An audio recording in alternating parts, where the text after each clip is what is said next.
ಕಮಲಾಪುರದಲ್ಲಿ ಟಿಪ್ಪರ್ಗೆ bike ಡಿಕ್ಕಿಯಾಗಿ bike ಸವಾರ ಸ್ಥಳದಲ್ಲಿ ಮೃತಪಟ್ಟ ಘಟನೆ ಪಟ್ಟಣದ ಗುರುದತ್ ಪೆಟ್ರೋಲ್ ಪಂಪ್ ಬಳಿ ನಡೆದಿದೆ.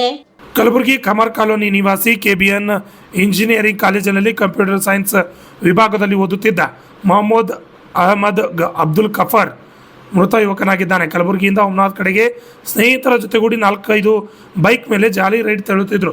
ಕಮಲಾಪುರದಿಂದ ಕಲಬುರಗಿ ಕಡೆಗೆ ತೆರಳುತ್ತಿದ್ದ ಟಿಪ್ಪರ್ಗೆ ಡಿಕ್ಕಿಯಾಗಿದೆ. ಸ್ಥಳದಲ್ಲೇ ಮೃತಪಟ್ಟ ಮೊಹಮ್ಮದ್ ಅಹಮದ್ನನ್ನು ಸ್ನೇಹಿತರು ಹಿಂತಿರುಗಿ ಸಹ ನೋಡದೆ ಪರಾರಿಯಾಗಿದ್ದಾರೆ.